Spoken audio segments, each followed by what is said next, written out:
The detail is horrific. David Carrick is a prolific sex offender. The former Met Police officer devastated women's lives over 2 decades. Using his position of power, he lured women in, often finding them online or at social events. He used his police ID to assure his victims they were safe with him. Carrick imprisoned them in his cupboard at home, forced them to commit sex acts on and with him, called them vulgar names, and in some instances made them clean his house naked. After serving in the army, the 48-year-old joined Britain's largest force in 2001, passing the Met's vetting procedure despite having twice been a suspect for offences against a woman. In 2002, he was investigated for assaulting and harassing an ex-partner. There were no charges. In 2017, he was vetted again and passed, but 2 years later, he was accused of grabbing a woman. Again, he was not charged. In 2021, he was investigated for rape, but was allowed to keep on working on restricted duties. The complaint was withdrawn, and it was only when he was charged with rape later that year when action was finally taken. I recognise that we failed, and I'm sorry, and I know we've let women down. I have tens of thousands of great men and women who really care about policing London, but it's also very obvious I have hundreds of people who shouldn't be here, and we haven't been tough enough about dealing with that. And on my watch, that's going to change. So what is it about the culture of the Met that's allowed a serial rapist to hide within its ranks? A Newsnight investigation last year revealed how a group of former Met Police officers had been exchanging vile, misogynistic and racist messages. Everyone in the group used to be part of the Met Police's Diplomatic Protection Group, DPG, now called the Parliamentary and Diplomatic Protection Branch, those who guard ministers, embassies and Parliament.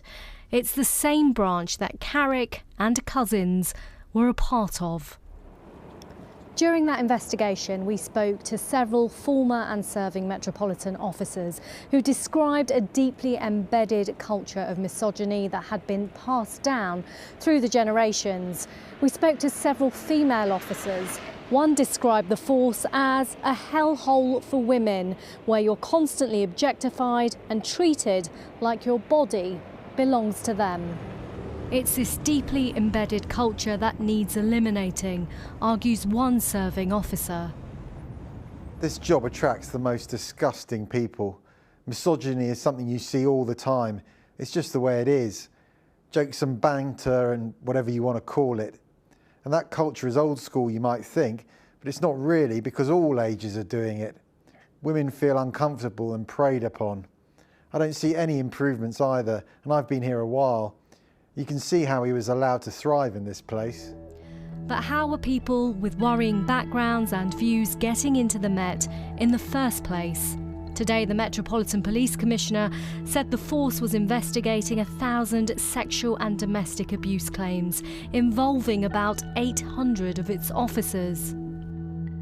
A recent report found that out of more than 700 police job applications it looked at, the decision to grant clearance to 131 was questionable at best. Within these cases, the inspectorate found officers and staff with criminal records or who were suspected to have committed crimes, including some serious ones. No justice! No peace! No rapist! Police! No justice! No peace! Outside Scotland Yard this evening, women were protesting. They need to stop deflecting, stop being defensive. What we also need to see right now, though, and this is directed at the Home Secretary, is an immediate freeze on recruitment into police forces until they can demonstrate that they are not a threat to women. What do we want? Justice! What do we want it? Now! It's another dire day for Britain's largest force. With confidence in policing at an already all-time low, today's admission from one of its own will only worsen trust in those people who are supposed to protect society.